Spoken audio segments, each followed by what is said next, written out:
And we are back. Though it has only been 1 week for our listeners since we've been here, it has been, golly, a month or more, Jeremy, since you and I have actually sat down and recorded some podcasts together. And because you've been a little busy. I'm actually I think our roles are reversed. I'm sitting in one spot and every week you're hopping around different place. And so just a little bit of context here. If you don't know, Jeremy not only is the lead pastor at Crosspoint, but he leads our Reawakening initiative, which is in the Global Methodist Church. And they started that. It was a vision out of Crosspoint. We partner with them at Replicate, and it is a vision to see 500 churches activated, their disciple-making movement. You guys just passed the 200 church mark. That is a hand applause right there. Celebration, right? 200 churches activated in just less than 3 years. And so, but it's been wild, man. You and Robbie and multiple conferences. Just give us a snapshot of what has the last month been in the Global Methodist Church as you've been working with different conferences. Way more than I could ever ask or imagine, which be careful when you pray that prayer, because God will do it. And I didn't know when they talked about being a part of a movement, it meant you actually had to travel different places. I didn't know that was part of it, but that has been a part of it. And it's been exciting. Just got back from Mississippi West Tennessee conference last week. Yeah. Listen, ain't nobody having more fun out there than the Mississippi West Tennessee conference. That's right. Of the Global Methodist Church. I love that crew, man. That's so fun. Much fun with them. And next week, headed to the Heartland Conference, which is the Midwest of the United States. I don't even know it's 5 different states. Vic, maybe you can help me. Oklahoma, Nebraska, I think, Colorado, Kansas, maybe Iowa. I don't know. You're doing great. You're doing great. In there. Headed there next week. And then to kick off May, we were in our home conference called the Alabama Emerald Coast Conference. And we just took over the annual meeting we have. In Global Methodist Church, we're broken down into these regions like I've been describing. And then every year we do an annual meeting. And Vic, this is going to blow you away with the creativity. What we call these annual meetings, you will be so just, move me, inspire me. The name of the meeting we have every year in these conferences is called Annual Conference. We went with clarity. You got clarity. chills? I like it. It's big. You have chills right now. Of course, this goes back to I don't know, the 1800s or something like that. So they weren't thinking branding back then. But we took over the annual conference for our home conference, Alabama Emerald Coast Conference, and it was just, it was awesome to be a part of. And we're just beginning in that conference. We help churches get trained up to, like Vic said, activate their unique disciple-making movement. But it was so cool.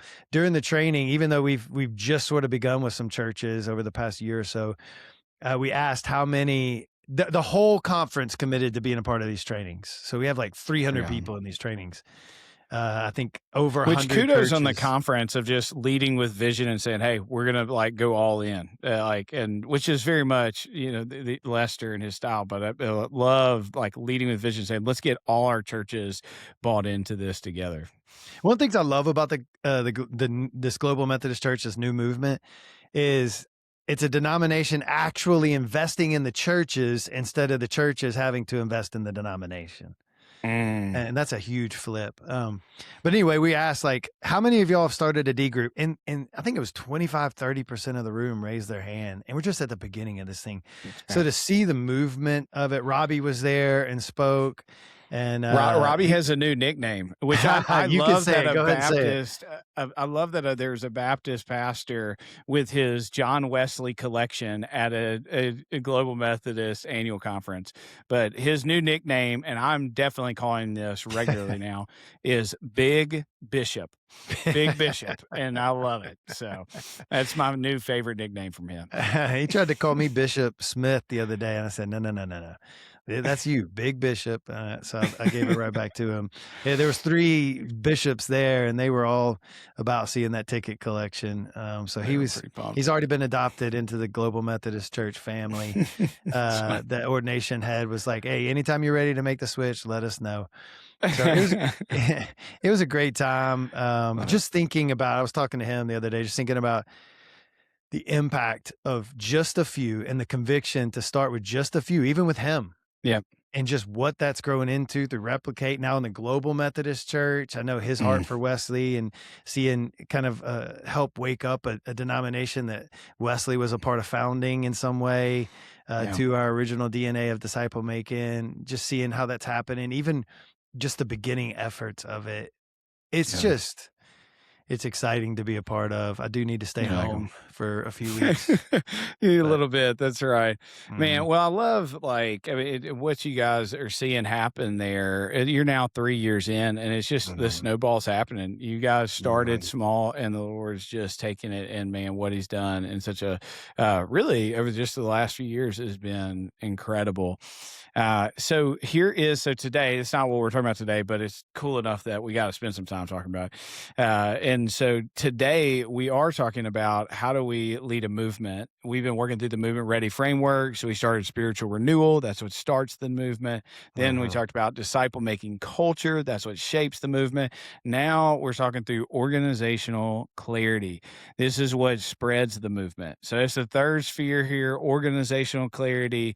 Jeremy, this is a big one for you. I feel like you talk about it often. Why is the conversation today and the role of organizational clarity so important? Nothing moves without it. I mean, the passion's great. The spiritual renewal is great. You need all that. The conviction, all that stuff is great. But like for Crosspoint, telling our story, I said it when we were telling our story. I tried to lead this vision process and get us going. 6 months in, we were as stuck as you could possibly be. And so you can have all the stuff and nothing's going to move in your organization to your people and get your people moving and becoming the disciple making people they've been designed to be without some sort of organizational clarity to help it move along, align everything, and without some sort of vision to drive it. And so that's where you, Vic, in particular, were a godsend to us. And I'll just say it out loud. I think Vic is a genius at organizational clarity. But that's why it just moves the organization and helps move the people to becoming who God has designed them to be. Yeah, I love that. Yeah, we always talk about without organizational clarity, you stall out. Mhm. And every That's where church we kind were. of feels that. Yeah, no doubt. Okay, so I took a stab today. I was thinking about our conversation. I was like, what are the type of visions that like don't Mhm. work? Like like when organization like what what does it look like whenever I come in with a church and organizational clarity is not there? Like what's happening? And so again, it's all alliterated, but I took a swing at like 5 different types of vision that don't work, or that maybe I pain feel a points that book pastors are coming feeling. at some point. I feel a book May- coming. Maybe so. If we like it enough, we'll at least do another podcast episode. So you can just Okay. leave in the comments if we need to go deeper on these. And so we ready for this? And then you tell me which one most resonates for you. Yeah. Okay. Uh, Tell us about the vision problems. all right. First one here, solo vision. And so whenever I get with a church, often they'll have a solo vision. And what this is there's a big difference. I have a friend who says it this way: getting vision is easy. Getting shared vision is hard. Mm. And often there's a pastor and it has our church that has this solo vision. And what it is the pastor has vision, but it's the pastor's vision, not the people's vision. And so, like, yeah, the new lead pastor, he's got his thing. Oh, he brought in that new statement with him. Yeah, we all there. But if you actually get to like the executive team, down to the ministry team, hey, what's that mean? Hey, what is that? How does that affect your job? What does that look like day to day? Oh, that's just really that's Pastor John's thing. That's his thing. That's her thing. Not that's our thing. Mhm. So getting vision is easy. Getting shared vision is hard. And it flips both ways. Like both, you'll feel that in the staff of like, I don't know what to do with this statement. Meanwhile, the other side of it, the visionary is usually like, I have told them the vision. Like, I'd go, like, what else do you want from me? So there's usually this big disconnect. Because again, if the vision is in your head, you're who created it, you need a lot less clarity than a person who you're trying to give it to. And so that solo vision is probably the most prominent thing I see. Great visionaries that don't know how to get it to be shared vision in their church. So that's solo 100%. vision. 100%. Can I say one thing about Go that? for it. Go. Interrupt right here. Okay. The don't you think pastors are almost encouraged to do solo vision, to have some sort of solo vision? I've heard this so many times. Why don't you go up on the mountaintop and come down and tell us what we should do? Yeah. Or tell us where we should be going. That's what you get paid for. That's I right. feel like it's encouraged in the church. Yeah. Yeah, I would totally. I think that's an old way, an old model that I think, and even where I agree with the idea of God gives like the leadership of vision and like there that as that visionary, we need to be praying and God can give us a word and can give us direction. But I think sometimes that idea of going away, coming up with the whole strategic plan, bringing back and be like, here, go do this. Mhm. I just think that's a poorly executed way of that principle. Like, I think often God may give a visionary like the direction or the core conviction, but when we don't bring other people into it, like that whole proverb of like I'm gonna butcher it, but like there's wisdom in counsel. Like, there's just as many principles about the body of Christ and counsel and advice. How do you bring that in and that complements the idea of God has given you a vision as the leader? Come with direction, but then bring people alongside. And it's not just that it reveals blind spots. It also, what it does, people own what they create. Mhm. So if you just create it and give it to them, you can't be upset when they don't own it. Like, they're executing your vision, not leading our vision, and I think that's where we gotta get. Plus, like, then you can find out if it really is God's vision. Yeah. It's funny for ordination, we say it's the community that, you can't just go ordain yourself, or maybe you can online or something like that. I'm not sure, but you're not supposed to just be able to go ordain yourself. The community has to recognize those gifts. But then when it comes to the job of the person ordained to go to have the vision or something, we think, I'm not that confident in my ability to hear from the Lord all the time about the biggest thing. Like, I need the body to go, yes, we think that's God's vision. Like, we resonate with that. Yes, that lines up. Let's do it. That's right, and there's something so much of, like, often God gives me part of the vision, and then he Mm. complements like, there's somebody else that's holding the other part of it, and together, the body of Christ, we build that together. I'm pretty sure there's a verse about that. I, like, need to I'm not on the fly, like, I don't wanna quote it, and I'm probably taking it out of context, but I think there's something to that, and I'm pretty sure I've read it in the Bible. How the body And fits so together. Yeah, you might want to well, check out Romans not the 12. body, Romans like 12 or something. a vision is getting. I know the body of Christ chapter. I do read the Bible some, Jeremy, and so I'm telling you, there's anyway. What I'm saying is, there's something about you're given vision in part, and there's something else. It's either the Bible or a John Mayer lyric. I'm not quite sure, and so there's some. We're way off track at this point. Okay, There's all right, go to the there's some second one. trivia game So, that is it the solo Bible or vision John is Mayer? number one. All right, and we're back. Solo vision's one, spectator vision is two. And so what this is just because you have a memorable vision doesn't mean you have a multiplying vision. I mean, and so there's plenty of language out there, and there's statements all the time. Like, if I had a dollar for every church I know that has like our mission statement is find and follow Jesus. Our pathway is connect, serve, and go. Like, if I had, like, there's so many of these statements that live out there, and what it is it's memorable, but it doesn't actually mean that it's leading to disciples being multiplied and mobilized. Mm. And so that comes back to the idea that not all church growth equals kingdom growth. And what we don't know, we don't intend for this, but your language, your vision actually can be promoting a spectator mindset. And here's the idea. Here's the big thing is when people look at your mission statement, who do they think owns the mission statement? Who accomplishes it? And a lot of time, the vision that we have, we look and say, "Oh, our staff does that." And if our language, like, pastors love to create vision that other pastors love, but their people don't care about. Like, we're gonna throw in equip and empower in our statements, and all that does, it resonates from one pastor to the next pastor, but your people aren't looking and saying, "Oh, that's something for me. Oh, that's Mm. relevant to me." And so the spectator vision actually is where we have a memorable vision that isn't multiplying disciples. And that's a second vision that I often see that is like, man, it's not working. All right, that's spectator. Third one here, scattered vision. Scattered vision, you have a collection of ideas, but you have no clear direction. This one right here, the way I think about it is I'll see it often. I'll be like, okay, tell me what language you have out there. We got value statements here. We got mission statement. And what it is they're all these statements that were done independent of one another. They fixed a problem in a certain season. And so they'll work on values. And then a year later, they felt stuck. They'll work on strategy. Then they'll work on mission over here. And then they'll work on staff values here. And by the end of it, what it looks like is Mamaw's quilt. Like every patch in its own right looks pretty and makes sense. But when you put them all together, boy, it's busy. Boy, What are it's you saying busy. about Mammal's quill, brother?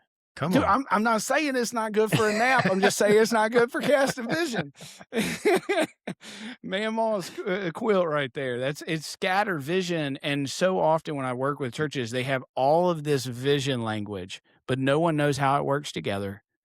And it's language overload, and and the team's just as confused, and stuff is just as fuzzy as it's ever been. So it's scatter vision. That's super good. I don't. That's probably every church in America to some degree. I Yeah. know that's we had that for sure. It's like we need these, so we added these. We need that, and so we added that, and then trying to figure out how it all fits together. It might be a flaw of just like the people who are commonly drawn to being a pastor. Yeah. It doesn't mean we're good organizational leaders, and we get inspired by stuff. Yeah. No, it's true. So Well, it's and like, like, if yeah, we're let's put it out honest, there. like Live sent or whatever, whatever it is. Let's That's right. go. We come up with all this stuff. That's right. Well, I think I think it happens a lot of times we try to kinda get a shortcut around something, or we try to accelerate something opposed to just saying, "Hey, let's look at everything all at once." I'll see that a lot of churches that they'll try to do it their own 2, 3 times, and then finally, like, when we're talking, they're like, "We're done." Like, we need to look at this, like, take everything back to ground level, and let's build one Oh, yeah. cohesive vision, not a bunch of ideas. The last two here, next one is silo vision. And so this is the idea that you have multiple visions that are always causing division. Multiple visions that are causing divisions. What this is there's not enough clarity at the top. And so a lot of times your departments or your ministry, kids ministry, student ministry, adults, what they do is they get their own clarity in their ministry. And because there's not enough at the top, everybody has their own vision. And where there's multiple vision, it always leads to division. And so we have this siloed effect where everybody's just doing their own thing. They don't talk with one another. They don't know how it connects. And you just feel that division. You feel that stall out. All right, last one here, because this is only half the episode and we could spend all day on these visions at this point. Last one is just stolen vision. And it's just the idea of like borrowed vision never becomes owned vision. Like, what happens? We see that live sent, we see those other things happen, and we say, "Oh, I love that language. Oh, I love how they said that." And that's clear. That's great. It's working for them. And so we take it and we import it into our context. But the thing is, your people can tell when something's imported versus when it is true to them. At your church, if every individual is a poema, a masterpiece, one of a kind, every collection of individuals, a church is exponentially more unique. Your church, in the community that it's in, the congregation that it has, the convictions of your leadership, there's no one like you. What worked over there may not work here. The language that resonated with that church's people may not resonate with your people. when we look for that quick fix and we steal that vision or borrow it or whatever way makes you feel better. We copy and paste. And look, I want to learn from other people. I just want to Mhm. take the principles. I don't want to take the exact language. I don't want to take I want to ask the principle and I want to put it through a contextualized filter that says, Yeah. what from that will work here? And so there you go. There's the five: solo vision, spectator vision, scattered vision, silo vision, stolen vision.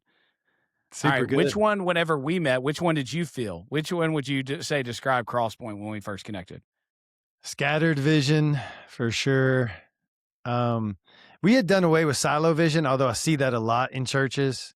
Yeah. We had scattered vision, a collection of ideas, and we had, I think, spectator vision. Our vision was like connecting people to Christ. And it was a tagline, man. And it was a powerful tagline. It moved in terms of like people could remember it. And it was on t-shirts and bumper stickers and all the stuff, like That's right. it had that, but I don't think it was multiplying disciples. And That's and right. that was kind of where God led us and to the vision we have now, where we were able to honor that and keep that. Or the mission statement we have now. So I think we had spectator vision and scattered vision. Um, When you so talk with pastors in your uh, network, like which one of those do you maybe see the most for them? If that's what it was for you, which do you most see? either solo vision or stolen vision. Mm, I'd say those yeah. two. Yeah. Um, and if you have, I'll tell you what though, we fight silo vision even still, even though we have it. Like I Yeah. heard somebody telling their team the other day, some language about their team. Here's what we believe in this ministry area. And I was like, no, hey man, no, we can't have that. That's right. But you just have strong leaders who have vision. And so sometimes they want it, but I'd say either solo vision or stolen vision is what I see most in other churches. Yeah. Yeah, that's good. So, I mean, I think those right there. So they're fine. We'll see if we need to do another podcast episode or go deeper on it. I mean, but those are probably, if I look like when I start conversations and people are like, I feel stalled out, their vision has fallen into one of those five. Hey, church leader, I hope these podcast episodes and the Movement Ready Church book that Robbie and I have written are helping you get disciple making started in your church. What I'm excited for in the next season is that we're taking the Movement Ready Church book to your church. We are doing one-day workshops where myself or one of the navigators on our Replicate team come on site to your church and work with your staff and leaders to take the principles of this book and to put it into action. What I love about this workshop is that we're not going to do just trainings from the book, but we are actually going to help you create something personal for your church. We're going to give every one of your leaders some essential training to grow as disciple makers and to be a developer of leaders. Secondly, we're going to give you a personalized assessment of your disciple making culture. And then thirdly, we're going to create a 1-year focus and a first step to get started so that you can see your movement begin. So all you have to do is go to movementreadytraining.com to get more information and to get started. You'll see it's pretty simple. Let's jump on a call together. Let's create a personalized training day for your church, and then let our team take care of the rest. And we will bring the Movement Ready Church to your church. So just go to movementreadychurchtraining.com and let's get your movement started. Now, let's get back to our conversation together. So now that we've named those, and I think all of us identify with them to some degree, how do we get a vision or a mission? And maybe you can clarify that a little bit too. How do we get organizational clarity that actually brings all of that together in a cohesive way, in a unique way, and moves the organization forward so that people can become the disciple makers they've been created to be? Because that feels like a heavy ask after going through all that. That's right. You're like, well, great. I'm 4 of the 5. What do I do now? There it is. Well, look, let's do this. I'm going to give overview now, and then over the next few episodes, what we'll unpack each of these. So we have a framework called the vision plan. And so the vision plan is really just how do you take all the vision, like, I mean, I don't know if you're like me, Jeremy, but I've all going through seminary and different things. Like I would hear mission statements, value statements, Mhm. strategy, long term vision, and like I'd see all different versions of it, and I was like, cool. How does that all fit together? It's like Right. super overwhelming. And so this vision plan tool is just a tool that I created to help. Let's put it all in one place and let's let it be a guide for organizational clarity in the church. And so I'll kind of give the overview in this one. And then over the next several episodes, we'll just kind of tackle one at a time, each of them. And I think what's important is that we're not just getting clear on our vision, but is our vision actually multiplying disciples? Yeah. There's a lot of churches that have clear and memorable vision, but that doesn't mean it's multiplying vision. It doesn't mean that that vision, that your organizational clarity, that mission statement, that strategy is actually helping you make disciple makers. So each one along the way, we're going to look not just at how do you make it clear and memorable, but how do you make it multiplying. Okay. So, with that in mind, though, here's the overview of it. You can think about it this way: you have three levels of your disciple making movement. So, three levels. The first is the motivation level, the second is the method, and the third is the map. And it's like a triangle. If there are people that are watching for us, they can see it here. If not, just imagine a triangle. But your foundational level is your motivation, and this answers why we do it. And so it's why you do an event. It's why you do a program. It's why you should join our church. It's the why behind anything and everything you do. The second is your method. This is your how. This is how we do it. And so this is the systems, the processes, how your programs all work together. It's how we accomplish the motivation of our church. And then lastly, the map. This tells me where we go. And so this is anything out to the future. So if you think about your church right now, if you have goals or if you have vision statements, whether they're a couple of months out or years out, that all falls into the map category. So those three levels: motivation, method, and map. You need all three of those.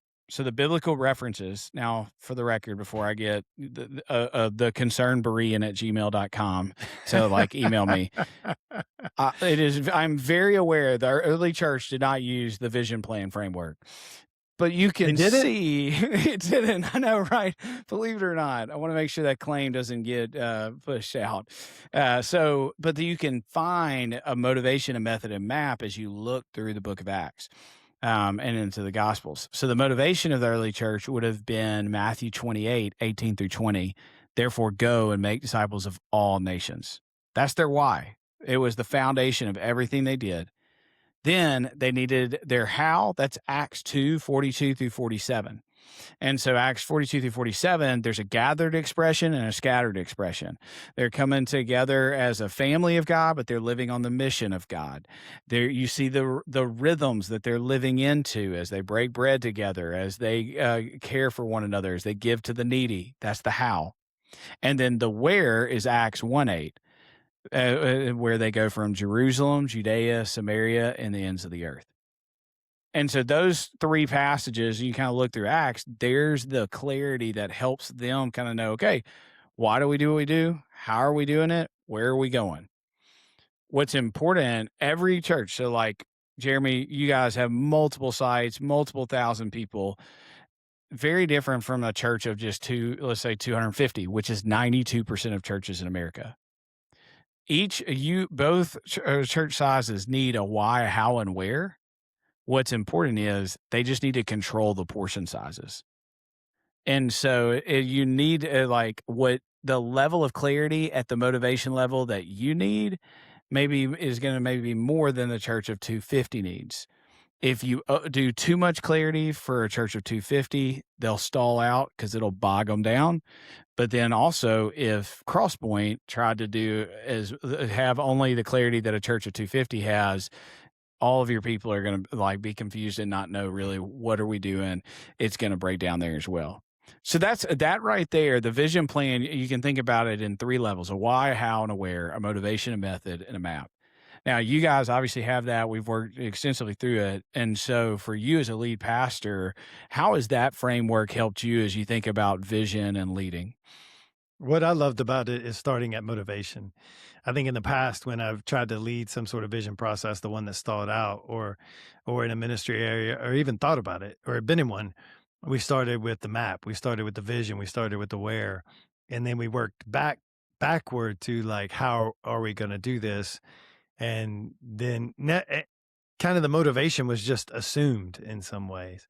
Yeah. And so I loved starting with motivation, which for us was redefining our mission statement that included the old one and defining what a disciple was, our dream disciple.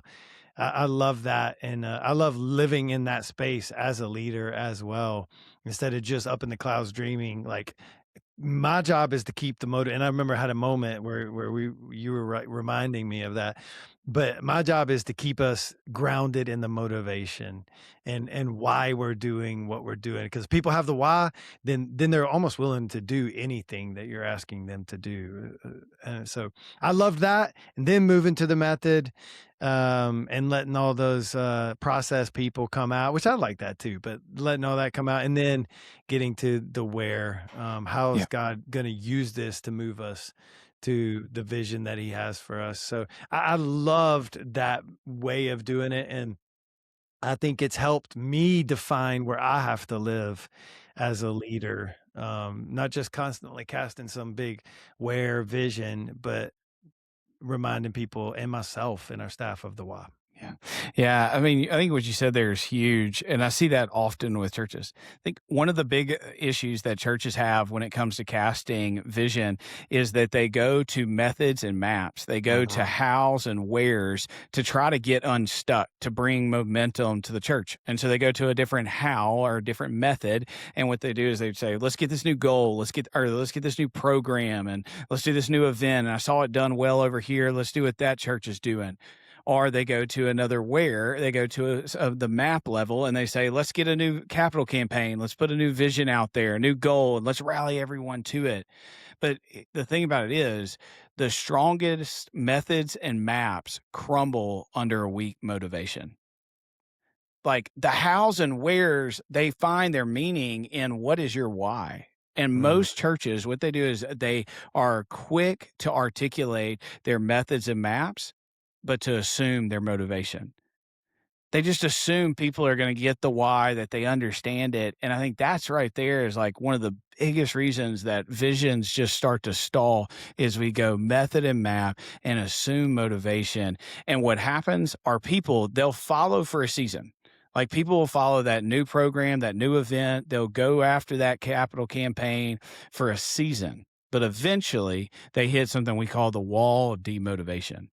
They hit this moment where they say, "Ah, that was good, but man, that was the lead pastor's thing," or "I tried it, it doesn't work for me," because they actually never understood the why behind it. It never captured their heart and changed their paradigms. And ultimately, that right there, if you can't capture your people's heart and change their paradigm, no method and map ever works. It has a quick shelf life that you then find yourself going back to saying, "Man, why didn't it work this time?" and I think that was such an important differential. I've always been confused about the mission vision stuff. They always sound the same to me to a lot of churches, but the vision being like goals that we put out there and of where we're headed, and then the mission being the motivation behind all of that, was super clarifying for me as well. And I know Yeah. some churches will be out there saying, "Well, we all have the same motivation," you know. I get that, but like Vic said, what was helpful for us was putting that same motivation of making disciples into the unique people, place, and passion of Crosspoint, and watching how God brought that out in a unique way. And that makes it come alive That's even good. more, because it's not just the make disciples, it's make disciples in a unique way, the poema sort of That's right. workmanship, handiwork, masterpiece, the unique way God has created you to make it. And that's exciting, and it fires up, I think, our people too, to know that God created us uniquely, and it's not just the same as the church down the road. It is and it's not. Yeah, absolutely. I mean, it's like you said, it's the poem. What is your personal calling as a church? Like, if you want to think about it that way, we all have the call to make disciples, but how do we do that in a unique way? And yeah, I think you guys named, especially next week as we jump into mission, I think y'all's journey on getting a mission statement is like textbook. Mm, It is so good in so many ways. And when you got there, and that'd be my encouragement of like, what's on the other side of this? Like, we talked about all the bads, like, all why your vision isn't work. It's siloed, it's stolen, it's spectator. Like, you guys have a vision that when you shared it, people were like, "Oh, this is us." mhm, You have a team that is behind it, that's connected to it. Like, I walk down your hall and, like, your kids' ministry has come up with their own things around the language that you guys created. mhm. Like, these ministries are not just, like, taking what you're giving them, they're making their own, they're contributing it to it, they're running together after it. I mean, and most importantly, where we started the conversation, you guys are multiplying, like, not just disciples, it's spread to hundreds of churches at this point. And so, but I think it's because you slowed down and as a team, you got clear on, man, what's our vision? And you guys do a great job at leading at the motivation, the foundation, and then building upon that from their method and map. All Yes. right. There's the overview of it. And so what we're going to do, we'll keep working through each of these. We'll start the motivation. Next time, Jeremy, you and I will talk through mission statements. How do we actually get a mission statement that matters? You know, most pastors are like, missions don't do anything, or let's just take the Great Commission. That episode is gonna be worth it. How do you get a mission statement that matters? That's worth it. And you guys are going to be the case study for it. So you Okay. definitely want to hear that one in it. And so we'll talk through missions and then build up from there. If you resonate with the vision stuff and you're like, man, it feels a little unclear, or I feel solo vision, or I feel that scattered vision, we're actually in the show notes. We have our vision plan assessment. It's just a simple assessment you can take to say, man, how well is our vision working for us? And from that, it helps you kind of diagnose, where maybe some places that we need to do some work. And so you can look there, as well as in the Movement Ready Church. We have the whole section, walk step by step through them. It's a great starting place to be able to look and say, man, what could organizational clarity look like? So if you're interested in that, you can check it out in the leader notes. And as always, subscribe and share if this is helpful. And we'll see you next week.